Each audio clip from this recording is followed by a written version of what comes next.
Okay, അപ്പൊ നമ്മുടെ ഇന്നത്തെ ക്ലാസ് തെർമൽ എഞ്ചിനീയറിംഗ് എന്ന് പറയുന്ന മൊഡ്യൂളിലെ ഒരു രണ്ട് മൂന്ന് ടോപ്പിക്, അതായത് കംപ്രസർ, ഐ സി എഞ്ചിൻസ്, പിന്നെ പവർ പ്ലാന്റിലെ കുറച്ച് ക്വസ്റ്റ്യൻസ് കൊടുത്തിട്ടുണ്ട്. അപ്പൊ ഈ മൂന്ന് ടോപ്പിക്കും കൂടെ കവർ ചെയ്യുന്ന ഒരു ക്ലാസ് ആണ് നമ്മൾ ഇന്നത്തത്. അപ്പൊ നമുക്ക് ക്ലാസ്സിൽ എടുക്കാം. അപ്പൊ ഇത് യൂഷ്വലി കുറെ നമ്മളുടെ previous MCQ means PSC ക്വസ്റ്റ്യൻസിൽ AE ലെവലിൽ വന്ന കുറെ പ്രീവിയസ് ക്വസ്റ്റ്യൻസ് ഒക്കെ നമ്മൾ ഇൻക്ലൂഡ് ചെയ്തിട്ടുള്ളതാണ്. അഗൈൻ നമ്മുടെ ഏതാ JE ലെവലിലുള്ള കുറച്ച് ക്വസ്റ്റ്യൻസ് കൂടെ അതിനകത്ത് ഇട്ടിട്ടുണ്ട്. പിന്നെ again വളരെ സിമ്പിൾ ആയിട്ടുള്ള ക്വസ്റ്റ്യൻസ് ഉണ്ട്. അപ്പൊ എല്ലാം okay. First question, a large clearance volume in reciprocating compressor results in. അതായത് ഒരു റെസിപ്രോക്കേറ്റിംഗ് കംപ്രസറിനകത്ത് റെസിപ്രോക്കേറ്റിംഗ് കംപ്രസറിൽ ക്ലിയറൻസ് വോളിയം കൂടുതലാണ്. അങ്ങനെയെങ്കിൽ ചോദിച്ചിരിക്കുന്നത് lower suction pressure, increased volume flow rate, reduced volume flow rate, delivery pressure lower. ഇതിനകത്ത് ഏതാണ് സംഭവിക്കാൻ പോവുക? എന്റെ clearance volume is higher. Clearance volume എന്താണെന്ന് നമുക്കറിയാം. അതായത് the gap between piston and the ടോട്ടഡ് സെന്റർ. ഇതാണ് നമ്മളുടെ സിലിണ്ടർ എങ്കിൽ അതിനകത്ത് പിസ്റ്റന്റെ മൂവ്മെന്റ് നമുക്കറിയാം BDC ടു TDC ആയിരിക്കും. സോ TDC നമ്മൾ ലിമിറ്റ് ചെയ്ത്, ഇതാണ് നമ്മൾ പോർഷൻ ലിമിറ്റ് ചെയ്യുന്നതെന്നുണ്ടെങ്കിൽ അതിനിടയ്ക്കുള്ള നമ്മൾ ടോപ്പ് ഓഫ് ദ സിലിണ്ടറിനും TDCക്ക് ഇടയ്ക്കുള്ളതിനെയാണ് നമ്മൾ ക്ലിയറൻസ് വോളിയം എന്ന് പറയുന്നത്. അങ്ങനെ ഈ ക്ലിയറൻസ് വോളിയം കൂടുതലാകുമ്പോൾ എന്താണ് സംഭവിക്കുക? എന്തായിരിക്കും സംഭവിക്കുക എന്ന് പറഞ്ഞേ. reduced volume flow rate.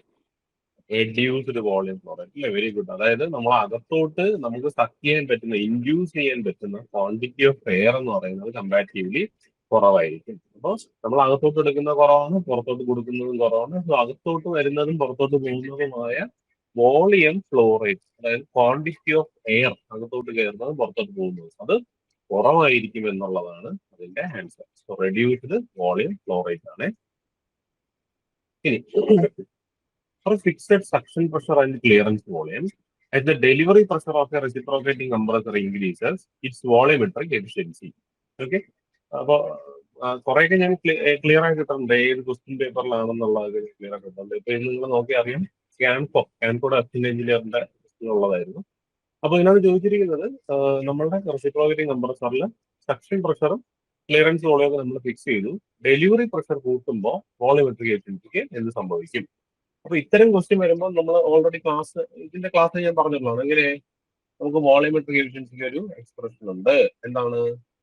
1 + K - K P2/T1 ⁴ 1/N, where K is the എന്താണ് K?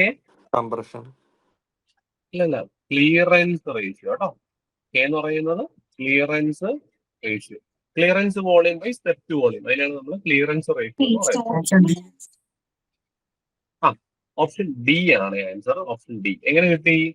അതായത് ഈ എക്സ്പ്രഷനില് വോളിയം, സക്ഷൻ പ്രഷറും ക്ലിയറൻസ് വോളിയം ഒക്കെ ഫിക്സഡ് ആണ്. അപ്പൊ നമുക്ക് കെക്ക് ചേഞ്ചസ് ഒന്നുമില്ല. അങ്ങനെയെങ്കിൽ P2 ഡെലിവറി പ്രഷർ ഏതാണ്? P2. അപ്പൊ ഡെലിവറി പ്രഷർ കൂടുമ്പോ എന്ന് പറഞ്ഞു കഴിഞ്ഞാൽ നമുക്ക് എന്ത് പറ്റും? ഈ ഒരു ടേം കൂടുന്നു. ഈ ഒരു ടേം കൂടുക എന്ന് പറഞ്ഞു കഴിഞ്ഞാൽ നമ്മുടെ നെഗറ്റീവ് ടേം ആണ്, അല്ലെ? നെഗറ്റീവ് ടേം കൂടുകയാണ്. നെഗറ്റീവ് ടേം കൂടുമ്പോഴത്തേക്കും വോളിയോമെട്രിക് എഫിഷ്യൻസി എന്ത് സംഭവിക്കും? Reduces. So volumetric efficiency decreases in reciprocating compressor when the delivery pressure of reciprocating compressor increases. Okay. അപ്പൊ ഈ ഒരു ക്വസ്റ്റിന്റെ ആൻസർ ഓപ്ഷൻ ഡി ആണ്. ക്ലിയർ ആണോ? ഇത് സംശയമുണ്ടോ ആർക്കെങ്കിലും? ഹലോ, ഇത് ക്ലിയർ ആണോ? ഓക്കെ.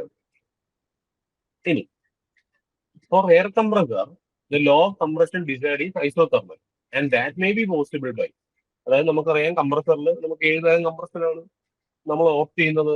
അഡയബാറ്റിക് ആണ് ഐഡിയലി നടക്കുന്നത്. ഐഡിയലി നടക്കാൻ സാധ്യതയുള്ളത് ഐഡിയലി നടക്കുന്നത് അഡയബാറ്റിക് ആണ്. പക്ഷേ കംപ്രസറിന്റെ കേസിൽ നമ്മൾ എന്താക്കാനായിട്ട് ശ്രമിക്കും? നമ്മൾ ഐസോതെർമൽ ആക്കാനായിട്ട് ശ്രമിക്കും. എന്തിനാ ഐസോതെർമൽ ആക്കുന്നത്? നമ്മളുടെ വർക്ക് നമ്മൾ കൊടുക്കുന്നത് മിനിമം ആക്കാനായിട്ട് ശ്രമിക്കുന്നതിന്റെ ഭാഗമായിട്ടാണ് എന്ത് ചെയ്യുന്നത്? കംപ്രഷൻ ഐസോതെർമൽ ആക്കാനായിട്ട് നമ്മൾ ശ്രമിക്കുന്നത്. അങ്ങനെ ഐസോതെർമൽ ആക്കാൻ വേണ്ടിയിട്ട് എന്ത് ചെയ്യണമെന്നാണ് ചോദിച്ചിരിക്കുന്നത്. എന്ത് ചെയ്യണം? നിങ്ങളൊന്ന് നോക്കി പറഞ്ഞേ.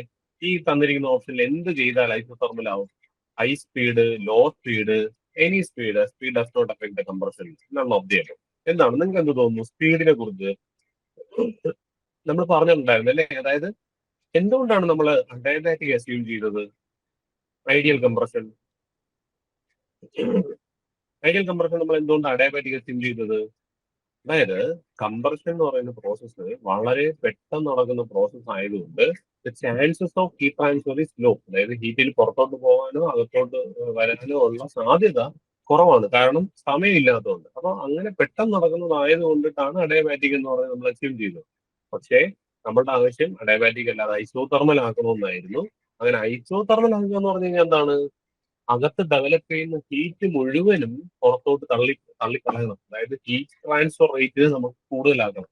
അങ്ങനെ ഹീറ്റ് സമയമില്ലാത്തത് കൊണ്ടാണ് പുറത്തോട്ട് പോകുന്നില്ല എന്ന് പറഞ്ഞത്. അപ്പൊ നമ്മൾ എന്ത് ചെയ്യണം? ഹീറ്റിനെ പുറത്തോട്ട് കൂടുതൽ കളയാനായിട്ട് നമ്മൾ എന്ത് ചെയ്യണം? അവിടെ സമയം കൊടുക്കണം.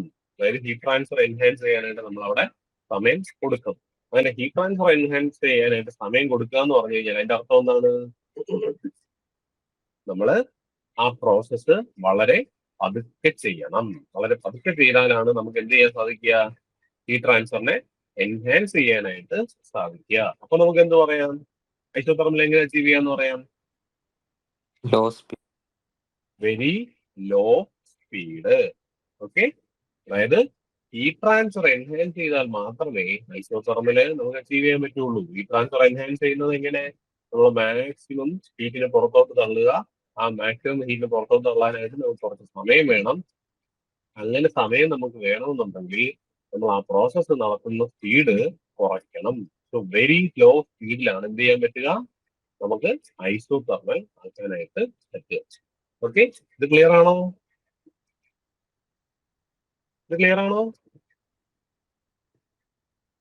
Yes sir.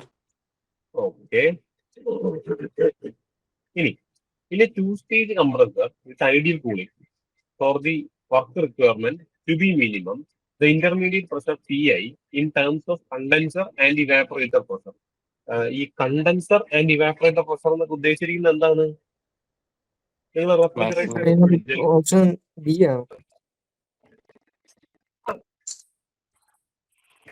Option B. അതെ, ഓപ്ഷൻ ബി ആണ്. അതായത് ഈ കണ്ടൻസർ ഇവാപറേറ്റർ പ്രഷർ എന്നൊക്കെ പറഞ്ഞിരിക്കുന്നത് എന്താ? നമുക്കറിയാം, നമ്മുടെ റെഫ്രിജറേഷനിൽ ബേസിക് വേപ്പർ കംപ്രഷൻ റെഫ്രിജറേഷൻ സിസ്റ്റത്തിനകത്ത് നമ്മളുടെ കംപ്രസർ വരുന്നത് എന്തിന്റെ എല്ലാം ഇടയ്ക്കാണ്? കണ്ടൻസറിന്റെയും ഇവാപറേറ്ററിന്റെ ഇടയ്ക്കാണ് നമ്മളുടെ ഈ പറയുന്ന കംപ്രസർ വരുന്നത് അല്ലെ? അപ്പോ കംപ്രസറിന്റെ ലോവർ അല്ലെങ്കിൽ സക്ഷൻ പോയിന്റും ഡെലിവറി പോയിന്റും ഓഡിയോ ബ്രേക്ക് ആവുന്നുണ്ടോ നിങ്ങൾക്ക് എല്ലാവർക്കും? യെസ്. ഓഡിയോ ബ്രേക്ക് ആവുന്നുണ്ട് സർ. ഒന്ന് നെറ്റ്വർക്ക് ഒന്ന് ചെക്ക് ചെയ്യണേ. സർ ഓഡിയോ ബ്രേക്ക് ആവുന്നുണ്ട്.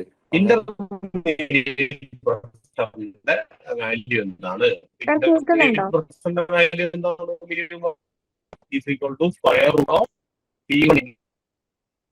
സാർ കേൾക്കുന്നുണ്ടോ? ഓഡിയോ ബ്രേക്ക് ആവുന്നുണ്ടോ? ഓഡിയോ ബ്രേക്ക് ആവുന്നുണ്ട്. ആ കണക്ഷൻ ഒന്ന് ചെക്ക് ചെയ്തിട്ട് ആ 4th ക്വസ്റ്റ്യൻ മുതൽ ഒന്നുകൂടെ പറയണേ. ഞാൻ ഒന്നുകൂടെ പറയാം. നമ്മള് two stage compressor with ideal cooling for the work requirement to be minimum, the intermediate pressure PI in terms of condenser and evaporator pressure. അപ്പോ ഈ കണ്ടൻസർ ആൻഡ് ഇവാപറേറ്റർ പ്രഷർ കൊണ്ട് ഉദ്ദേശിക്കുന്നത് നമ്മൾ വേപ്പർ കംപ്രഷൻ റെഫ്രിജറേഷനിലെ നമ്മുടെ കംപ്രസർ വരുന്നത് കണ്ടൻസറിന്റെ ഇവാപറേറ്ററിന്റെ ഇടയ്ക്കായിട്ട്. Which means ആ കംപ്രസറിന്റെ suction പ്രഷറും delivery പ്രഷറും എന്ന് ഉദ്ദേശിക്കുന്നത് ഈ പറയുന്ന കണ്ടൻസർ ആൻഡ് ഇവാപറേറ്റർ പ്രഷറാണ്. അപ്പൊ അത് റിലേറ്റ് ചെയ്തിട്ട് പറഞ്ഞതേ ഉള്ളൂ. ഇവിടെ പ്രത്യേകിച്ച് അങ്ങനെ കണ്ടൻസർ ഇവാപറേറ്റർ ഉദ്ദേശിച്ചിരിക്കുന്നത് കംപ്രസറിന്റെ സക്ഷന് ഡെലിവറിനെ കണക്ട് ചെയ്യണം. അപ്പൊ നമ്മൾ പഠിച്ചിട്ടുണ്ട് ഒരു കംപ്രസറിൽ മൾട്ടി സ്റ്റേജ് കംപ്രസറിൽ ഈ പറയുന്ന പോലെ ഇന്റർമീഡിയറ്റ് പ്രഷറിന്റെ ഇക്വേഷൻ എന്തായിരിക്കും? സ്ക്വയർ റൂട്ട് ഓഫ് സക്ഷൻ പ്രഷറും ഡെലിവറി പ്രഷറും ആയിരിക്കും എന്ന് നമ്മൾ പഠിച്ചിട്ടുണ്ട് അല്ലെ? അപ്പൊ അതാണ് ഈ ചോദിച്ചിരിക്കുന്ന ക്വസ്റ്റ്യൻ. അപ്പൊ അതിനകത്ത് ഇന്റർമീഡിയറ്റ് പ്രഷറിൽ കണ്ടൻസർ ഇവാപറേറ്റർ പ്രഷർ എന്ന് പറയുന്നത് തന്നേ ഉള്ളൂ. ഓപ്ഷൻ എന്ത് വരും? ഓപ്ഷൻ ബി വരും. അവര് പറഞ്ഞായിരുന്നു intermediate pressure square root of PC into PE. Okay, ഇത് ക്ലിയർ ആണോ ഈ ഒരു ക്വസ്റ്റ്യൻ? ക്ലിയർ ആണോ? Yes sir. ഓക്കെ, അപ്പോ അടുത്ത question four a Roots blower എന്ന് പറയുന്നത് ഒരു പോസിറ്റീവ് ഡിസ്പ്ലേസ്മെന്റ് ടൈപ്പ് കംപ്രസർ ആണ്. ദ കംപ്രഷൻ പ്രോസസ് എങ്ങനെയിരിക്കും? റൂട്ട് ഫ്ലോറിൽ എങ്ങനെയാണ് കംപ്രഷൻ പ്രോസസ് നടക്കുന്നത്? റൂട്ട് ഫ്ലോറിന്റെ വർക്കിംഗ് പറഞ്ഞപ്പോൾ നമ്മൾ പറഞ്ഞായിരുന്നു അല്ലേ? അതിനകത്ത് എങ്ങനെയാണ് നടക്കുന്നത്? ഒരു കോൺസ്റ്റന്റ് വോളിയം, അതായത് ഒരു പോക്കറ്റ് എപ്പോഴും ക്രിയേറ്റ് ചെയ്തുകൊണ്ട് ആ പോക്കറ്റ് ഓഫ് എയറിന് നമ്മൾ ക്യാപ്ചർ ചെയ്യുന്നു, അതിനെ ഡെലിവറിയിലോട്ട് കളയുന്നു, ക്യാപ്ചർ ചെയ്യുന്നു, ഡെലിവറിയിലോട്ട് കളയുന്നു. ഒരു കോൺസ്റ്റന്റ് വോളിയം ആണ് അവിടെ എപ്പോഴും മെയിൻറ്റെയിൻ ചെയ്യുന്നത്. അപ്പോൾ ഇവിടെ isentropic, isothermal, polytropic, nearly constant volume. അപ്പൊ ഓപ്ഷൻ ഏത് വരും? നമ്മുടെ റൂട്ട്സ് ബ്ലോവറിന്റെ വർക്കിംഗ് ആണ് ഇട്ടിരിക്കുന്നത്. നോക്കി കണ്ടോ, നമ്മൾ ഇൻടേക്ക് എടുക്കുന്നു, ഇൻടേക്ക് എടുത്തിട്ട് അത് ഡിസ്ചാർജിലോട്ട് കളയുന്നു. ഒരു കോൺസ്റ്റന്റ് വോളിയം, അതായത് ഒരു കണ്ടിന്യൂസ് ആയിട്ട് ഒരു പോക്കറ്റ് നമ്മൾ അവിടെ ക്രിയേറ്റ് ചെയ്തുകൊണ്ടേയിരിക്കും. പോക്കറ്റ് ഓഫ് എയർ ആണ് നമ്മൾ ഡിസ്ചാർജ് ചെയ്തുകൊണ്ടേയിരിക്കും. അപ്പൊ അതുകൊണ്ടിട്ടാണ് അവിടുത്തെ കംപ്രഷൻ പ്രോസസ് എന്ന് പറയുന്നത് നിയർലി എ കോൺസ്റ്റന്റ് വോളിയം എന്ന് പറയുന്നത്. Okay, nearly A constant volume എന്ന് പറയാനുള്ള റീസൺ ഇത്രയേ ഉള്ളൂ. ഒരു പോക്കറ്റ് ഓഫ് എയർ ആണ് നമ്മൾ അവിടെ ക്രിയേറ്റ് ചെയ്യുന്നത്. ആ പോക്കറ്റ് ഓഫ് വോളിയത്തിനെ ആണ് നമ്മൾ ക്യാപ്ചർ ചെയ്യുന്നത്, ഡിസ്ചാർജ് ചെയ്യുന്നത്. അതുകൊണ്ടിട്ടാണ് ഇത് അവിടെ ഒരു നിയർലി കോൺസ്റ്റന്റ് വോളിയാണ് നമ്മൾ അച്ചീവ് ചെയ്യുന്നത് എന്ന് പറയുന്നത്. ഓക്കെ, അപ്പൊ അഞ്ചാമത്തെ ക്വസ്റ്റ്യൻ ആൻസർ ഓപ്ഷൻ ഡി ആണ്, നിയർലി കോൺസ്റ്റന്റ് വോളിയം. ഇത് ക്ലിയർ ആണോ? ഓക്കെ, അടുത്ത question, the capacity of A compressor will be highest when it's intake temperature is. അതായത് ഒരു കംപ്രസറിന്റെ കപ്പാസിറ്റി നമുക്ക് എങ്ങനെ കൂട്ടാം, അതിന്റെ ടെമ്പറേച്ചർ എങ്ങനെയായിരിക്കണം? നമ്മൾ multi stage compressor low cost ആയിരിക്കണം അല്ലെ? അതായത് മൾട്ടി സ്റ്റേജ് ഒക്കെ പറഞ്ഞപ്പോൾ നമ്മൾ പറഞ്ഞതാണ്, അതായത് നമ്മൾ ഇൻടേക്ക് ടെമ്പറേച്ചർ കുറച്ചിരുന്നാൽ മാത്രമേ നമുക്ക് എന്ത് ചെയ്യാൻ പറ്റുള്ളൂ, നമുക്ക് മാക്സിമം കംപ്രഷൻ നടത്തി എടുക്കാനായിട്ട് സാധിക്കുള്ളൂ. അതായത് അവിടെ ഡെവലപ്പ് ചെയ്യുന്ന ഹീറ്റ് കൂടുന്തോറും നമ്മൾ കൊടുക്കേണ്ട വർക്കിന്റെ ക്വാണ്ടിറ്റി കൂടും. അപ്പൊ വർക്കിന്റെ ക്വാണ്ടിറ്റി കൂടുക എന്ന് പറഞ്ഞു കഴിഞ്ഞാൽ നമുക്ക് ഈ പറയുന്ന പോലെ ആ കംപ്രസർ എന്ന് പറയുന്നത് കുറെ കൂടെ ബൾക്കി ആയിരിക്കും. അപ്പോൾ നമ്മളുടെ ഇൻലെറ്റ് ടെമ്പറേച്ചർ ഓഫ് എയർ എന്ന് പറയുന്നത് എപ്പോഴും ലോവസ്റ്റ് ആയിരിക്കണം. എന്നാലാണ് നമുക്ക് എന്ത് ചെയ്യാൻ പറ്റുക, കംപ്രസറിന്റെ കപ്പാസിറ്റി കൂട്ടാനായിട്ട് സാധിക്കും. ഓക്കെ, ഓപ്ഷൻ ബി ആണ് നമ്മുടെ ഈ ഒരു ക്വസ്റ്റ്യൻ ആൻസർ, ഓപ്ഷൻ ബി. ഇനി the function of an intercooler in a multi stage compressor is.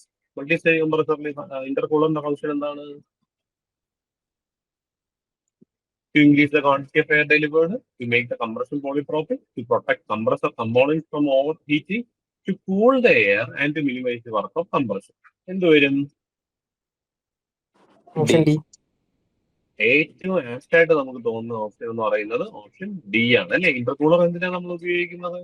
നമുക്ക് ഈ പറയുന്ന കംപ്രഷൻ, പ്രൈമറി സ്റ്റേജ് കംപ്രഷൻ കഴിയുമ്പോൾ വരുന്ന എയർ ഹോട്ടാണ്. അപ്പൊ അതിനെ തണുപ്പിക്കണം. അതിനെ തണുപ്പിക്കുന്നത് വഴി നമ്മളുടെ വർക്ക് ഓഫ് കംപ്രഷനെ മിനിമൈസ് ചെയ്യണം. അപ്പൊ നമ്മൾ ഓപ്ഷൻ ഡി വരെ answer, to cool the air and to minimise the work of compression. Okay, option D. ഇനി gas turbines use following type of compressor. Gas turbine ഏത് ടൈപ്പ് ഓഫ് കംപ്രസർ ആണ് ഉപയോഗിക്കുന്നത്? Option axial flow type അല്ലെ? Gas turbine എവിടെ വരുന്നതാണ്? നമുക്ക് ഏത് സൈക്കിളിലാണ് വരുന്നത്? ഗ്യാസ് ടർബൈൻ ഏത് സൈക്കിളാണ് വരുന്നത്? Brayton cycle. നമ്മൾ പഠിച്ച open cycle gas turbine, close cycle gas turbine, അത് ബ്രൈറ്റൺ സൈക്കിളിലാണ് ഉപയോഗിക്കുന്നത്. ബ്രൈറ്റൺ സൈക്കിളാണ് വരുന്നത്. ഈ ബ്രൈറ്റൺ സൈക്കിളൊക്കെ നമ്മൾ എവിടെ ഉപയോഗിക്കുന്നു പറഞ്ഞത്? എയർക്രാഫ്റ്റ് അല്ലെ? എയർക്രാഫ്റ്റിനകത്തൊക്കെയാണ് നമ്മൾ ഈ പറയുന്ന സാധനം ഉപയോഗിക്കുന്നത് പറഞ്ഞത്. അപ്പൊ അവിടെ നമ്മൾ ഉപയോഗിക്കുന്ന ടൈപ്പ് ഓഫ് കംപ്രസർ ഏതാണെന്ന് നമ്മൾ പറഞ്ഞു? ആക്സിയൽ ഫ്ലോ ടൈപ്പ് കംപ്രസർ ആണെന്ന് പറഞ്ഞു. അപ്പൊ അതുകൊണ്ടിട്ടാണ് എന്ത്, ഗ്യാസ് ടർബൈൻ ഏത് കംപ്രസർ എന്ന് ചോദിക്കുമ്പോൾ നമ്മളുടെ answer axial flow type of compressor, axial flow. In a single stage reciprocating air compressor, the work done on air to compress it from suction pressure to delivery pressure will be minimum when the compression is. ഏതാണ്? ഏത് compression process ആണ് നമ്മൾ follow ചെയ്യേണ്ടത്? നമ്മളെ common question ആണ് അല്ലെ? അത് എപ്പോഴും ചോദിക്കുന്ന ഒരു ക്വസ്റ്റ്യൻ ആണ്, എങ്ങനെ വേണോ ചോദിക്കുന്ന ഒരു ക്വസ്റ്റ്യൻ ആണ്. നമ്മുടെ ഐസോതെർമലാണ് നമുക്ക് അറിയാം. Which one of the following methods can be adopted to obtain isothermal compression in an air compressor? അതായത് നമ്മൾ നേരത്തെ ചോദിച്ചത് തന്നെയാണ്, ഐസോതെർമൽ നടത്തിയെടുക്കാനായിട്ട് ലോ സ്പീഡ് ഓറിയന്റഡ് ആയിട്ട് നമ്മൾ പറഞ്ഞു, ലോ സ്പീഡ്. ഇത് വേറെ എന്താണ്? Increasing the weight of the compressor, Inter stage heating, atmospheric cooling, provide appropriate dimension two cylinder. എന്ത് ചെയ്യാൻ പറ്റും? ഐസോതെർമൽ ആക്കുക എന്ന് പറഞ്ഞു കഴിഞ്ഞാൽ എന്ത് ചെയ്യണമെന്ന് നമ്മൾ പറഞ്ഞത്? അകത്ത് വരുന്ന ഹീറ്റിനെ നമ്മൾ മാക്സിമം പുറത്തോട്ട് കളയണം. അങ്ങനെ ഹീറ്റിനെ പുറത്തോട്ട് കളയാന്ന് വെച്ച് കഴിഞ്ഞാൽ ആ സിസ്റ്റത്തിന് നമ്മൾ എന്ത് ചെയ്യാന്നാണ് നമ്മൾ ഉദ്ദേശിക്കുന്നത്? കൂൾ ചെയ്യും. കൂൾ ചെയ്യുക. അങ്ങനെയാണെന്നുണ്ടെങ്കിൽ നമ്മുടെ ഈ ഓപ്ഷൻ നോക്കി ഏത് ഓപ്ഷൻ വരും നമുക്ക്? സി. ഓപ്ഷൻ സി വരും, അറ്റ്മോസ്ഫിയറിക് കൂളിംഗ്. അതായത് ആ കംപ്രസറിനെ നമ്മൾ തണുപ്പിക്കുക. കംപ്രസറിനെ തണുപ്പിക്കുമ്പോഴാണ് അകത്ത് ഡെവലപ്പ് ചെയ്യുന്ന ഹീറ്റിനെ നമ്മൾ പുറത്തോട്ട് തള്ളിക്കളയാനായിട്ട് സാധിക്കുന്നത്. അകത്തുനിന്നുള്ള ഹീറ്റ് പുറത്തോട്ട് കളയുന്നത് കൂളിംഗ് എന്ന് പറയുന്ന പ്രോസസ് ആണ്. സോ അത് നമ്മൾ ജനറലി നടത്തിയെടുക്കുന്ന ഫിൻസ് ഒക്കെ വെച്ചിട്ടാണ്. അപ്പൊ അതാണ് അറ്റ്മോസ്ഫിയറിക് കൂളിംഗ് കൊണ്ട് അവർ ഉദ്ദേശിക്കുന്നത്. Okay, so option C atmospheric cooling ആണ് നമ്മുടെ ആൻസർ. ഇനി the turbo machine used to circulate refrigerant in large refrigeration plant. Large refrigeration പ്ലാന്റുകളിൽ ടർബോ മീൻസ് നമ്മുടെ ഈ പറയുന്ന എന്താണ് ഏതാ ഓപ്ഷൻ? ഓപ്ഷൻ എ ആണ് സെൻട്രിഫ്യൂഗൽ കംപ്രസർ. എന്താണ് സംഭവം? റെഫ്രിജറേഷൻ പ്ലാന്റില് റെഫ്രിജറന്റിന്റെ സർക്കുലേഷൻ, നമുക്കറിയാം ഒരു റെഫ്രിജറേഷൻ പ്ലാന്റില് റെഫ്രിജറേഷന്റെ ഫ്ലോയിനെ കൺട്രോൾ ചെയ്യുന്ന ആളാരാണ്? കംപ്രസറാണ്. അയാളാണ് പ്രഷർ ഡിഫറൻസ് ക്രിയേറ്റ് ചെയ്യുന്നത്. അപ്പോൾ എന്ത് type of pressure difference create ചെയ്യുന്ന കംപ്രസർ അല്ലെങ്കിൽ എന്ത് ടൈപ്പ് ഓഫ് കംപ്രസറാണ് ഈ large refrigeration plant? Large refrigeration plant എന്ന് പറയുമ്പോൾ നമുക്ക് അവിടെ ഉണ്ടാവുന്ന പ്രഷർ റേഷ്യോ എന്ന് പറയുന്നത് ലാർജ് ആയിരിക്കും. അപ്പൊ അങ്ങനെ ആ ലാർജ് പ്രഷർ റേഷ്യോ ക്രിയേറ്റ് ചെയ്യാൻ നമ്മൾ ആവശ്യമാകുന്ന കംപ്രസർ ഏതാണ് എന്നുള്ളതാണ് ചോദ്യം. ഓക്കെ, ഇതൊരു PSC ക്വസ്റ്റ്യൻ ആണ്, എപ്പോഴൊക്കെ ചോദിച്ചിട്ടുള്ള ക്വസ്റ്റ്യൻ ആണ്. അപ്പൊ ഇവിടുത്തെ നമ്മളുടെ answer large pressure ratio create ചെയ്യാൻ നമുക്ക് സാധിക്കുന്ന കംപ്രസർ എന്ന് പറയുന്നത്, കംപ്രസർ രണ്ട് ഓപ്ഷനേ ഉള്ളൂ ഇതിനകത്ത് തന്നിരിക്കുന്നത്, ആക്സിയലും സെൻട്രിഫ്യൂഗലും. സോ നമ്മൾ അത്രയ്ക്ക് കാട് കയറിയെന്ന് ചിന്തിക്കേണ്ട, സിംപ്ലി ചിന്തിച്ചിരുന്നാൽ മതി. അതായത് റെഫ്രിജറേഷൻ പ്ലാന്റില് ഫ്ലൂയിഡിനെ സർക്കുലേറ്റ് ചെയ്യാനായിട്ട് റെഫ്രിജറന്റിനെ സർക്കുലേറ്റ് ചെയ്യാനായിട്ട് ഉപയോഗിക്കുന്ന ആള് കംപ്രസർ ആണെന്ന് നമുക്കറിയാം. അപ്പോൾ എന്ത് ടൈപ്പ് ഓഫ് കംപ്രസർ ആണ് ഈ പറയുന്ന റെഫ്രിജറേഷൻ പ്ലാന്റിനകത്ത് ഉപയോഗിക്കുന്നത്? അപ്പൊ കംപ്രസർ ഇതിനകത്ത് രണ്ടെണ്ണേ ഉള്ളൂ, ആക്സിയലും സെൻട്രിഫ്യൂഗലും. നമ്മൾ ഓൾറെഡി പറഞ്ഞു ആക്സിയൽ എവിടെയാണ് ഉപയോഗിക്കുന്നത് പറഞ്ഞു? ഗ്യാസ് ടർബൈൻസിലാണ് നമ്മൾ ഉപയോഗിക്കുന്നതെന്ന് പറഞ്ഞു. അങ്ങനെയാണെന്നുണ്ടെങ്കിൽ നമുക്ക് ഏത് ഓപ്ഷനേ ഉള്ളൂ ഇവിടെ? നമുക്ക് ഈ പറയുന്ന സെൻട്രിഫ്യൂഗൽ കംപ്രസറേ ഉള്ളൂ. സോ ഓപ്ഷൻ എ ആണ് നമ്മുടെ ഈ question answer. Option A centrifugal compressor. Okay, Roots blower is an example of. Roots blower ഏതൊരു എക്സാമ്പിൾ ആണ്? നമ്മൾ ഓൾറെഡി പറഞ്ഞു അല്ലേ? എന്താണ്? Option B. ഓപ്ഷൻ ബി ആണ് അല്ലേ? Roots blower is A rotary compressor ആണ്. അതൊരു പോസിറ്റീവ് ഡിസ്പ്ലേസ്മെന്റ് കംപ്രസർ ആണ്. ഇത് നമ്മൾ ഓൾറെഡി പറഞ്ഞതാണ് അല്ലേ? അപ്പൊ നമുക്ക് കംപ്രസറിന്റെ ക്ലാസിഫിക്കേഷൻ ഞാൻ കംപ്രസർ പറഞ്ഞപ്പോഴേ പറഞ്ഞു, എപ്പോഴും ഇത് ഓർത്തിരിക്കുക. പോസിറ്റീവ് ഡിസ്പ്ലേസ്മെന്റ് ഡൈനാമിക് എക്സാമ്പിൾ ആണ് centrifugal axial. Positive displacement example ആണ് റോട്ടറിയും റെസിപ്രോക്കേറ്റിങ്ങും. അതിനകത്ത് തന്നെ റോട്ടറി തന്നെ പല type, lobe, screw, vane, scroll, ഇതെല്ലാം തന്നെ റോട്ടറി ടൈപ്പ് ആണ്. അപ്പൊ ഇങ്ങനത്തെ ക്വസ്റ്റ്യൻ നമ്മൾ എക്സ്പെക്ട് ചെയ്യാം. ഓപ്ഷൻ ബി ആണ് നമ്മുടെ ആൻസർ. പിന്നെ 2-stage reciprocating air compressor, the suction and delivery pressure are 1 bar and 4 bar respectively. For maximum efficiency, the intercooler pressure is വളരെ സിമ്പിൾ അല്ലേ? ഇന്റർകൂളർ പ്രഷർ എന്താണ്? സക്ഷന്റെയും ഡെലിവറിയുടെയും പ്രോഡക്റ്റിന്റെ സ്ക്വയർ റൂട്ട്. എന്ത് ചെയ്യുക? സക്ഷൻ പ്രഷറിന്റെ പ്രഷറും തന്നിട്ടുണ്ട് അല്ലേ? Option C. അപ്പൊ 1x4 ആണ്, അതിന്റെ സ്ക്വയർ റൂട്ട് എടുക്കുമ്പോൾ 2 bar എന്ന് നമുക്ക് കിട്ടും. സോ ഓപ്ഷൻ സി ആണ് നമ്മുടെ ആൻസർ. ഇത് 2024-25 നടന്ന ഒരു എക്സാമിന്റെ ക്വസ്റ്റ്യൻ ആയിരുന്നേ. Option C. അപ്പൊ ഈ ഇക്വേഷനെ ബേസ് ചെയ്തിട്ട് പലതവണ ക്വസ്റ്റ്യൻ ചോദിച്ചിട്ടുണ്ട് ഇന്റർമീഡിയറ്റ് പ്രഷറിന്റെ, അതായത് minimum work, maximum efficiency, perfect intercooling എന്നൊക്കെ പറയുന്നത് പല പല പേരുകളിൽ, അതായത് നമ്മുടെ ആ കണ്ടീഷന് പല പല പേരുകളായി പറഞ്ഞിട്ട് ഏതാണ് ഇന്റർമീഡിയറ്റ് പ്രഷർ. അപ്പോഴെല്ലാം നമുക്ക് ഒരൊറ്റ ഇക്വേഷൻ ഉള്ളൂ. ഏതാണ്? Intermediate pressure is equal to square root of suction into delivery. Apply ചെയ്യുക, എടുക്കുക. Identify the correct statement. ഇത് ലെക്ചർ കഴിഞ്ഞ മുന്നത്തെ ലെക്ചറിൽ ബോളിയിൽ ചോദിക്കാം. Reciprocating compressors are used to supply large quantities of air at a lower pressure ratio. Centrifugal compressors are used to supply large quantity of air at lower pressure ratio. Reciprocating used to apply small quantity at lower pressure ratio. Centrifugal used to supply small quantities at a high pressure ratio. എന്താണ് reciprocating compressor നമ്മൾ എന്തിനാ ഉപയോഗിക്കുന്നത്?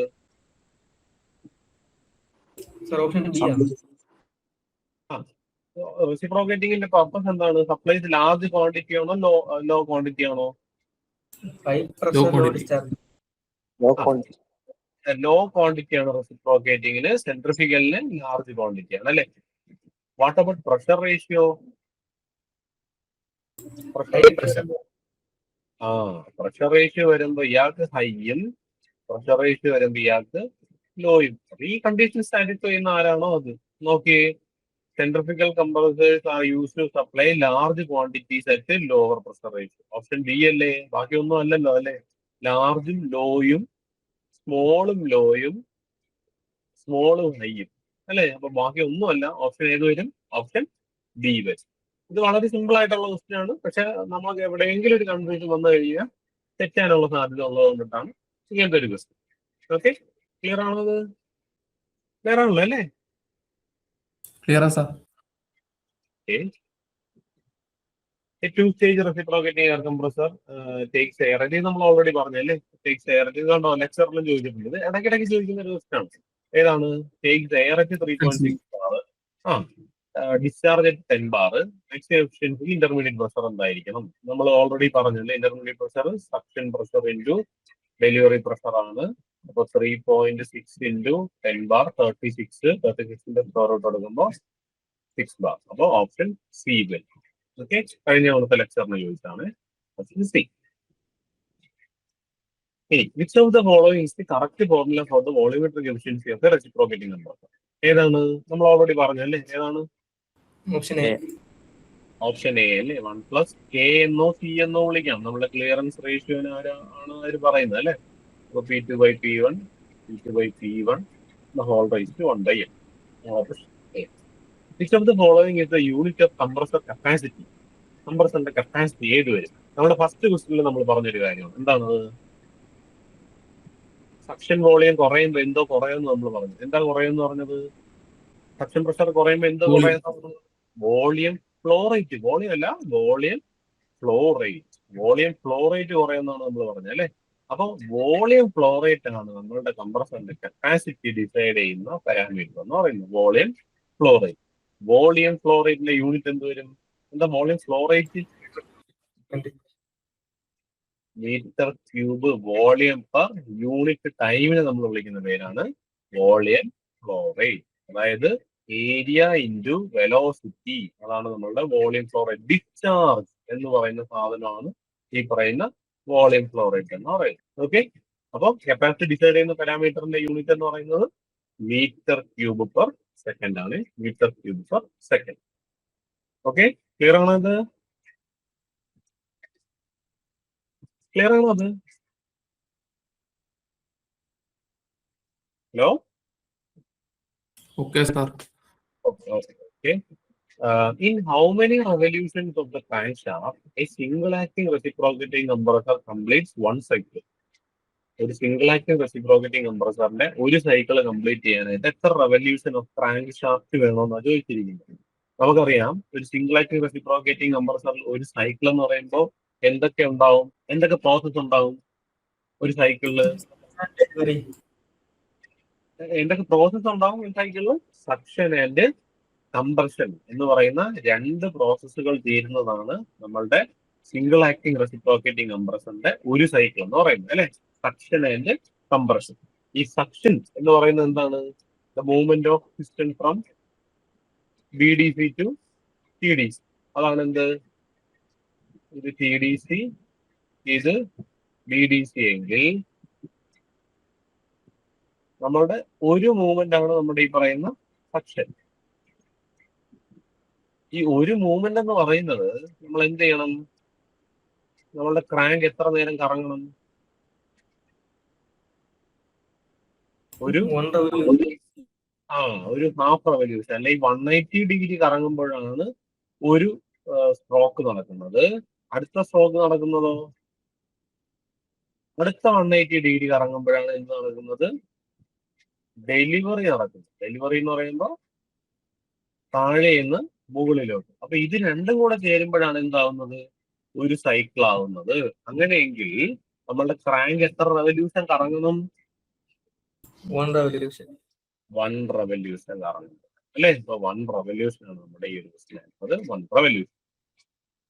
ഇനി which of the following compression holds true for work required by the compressor during various compression process.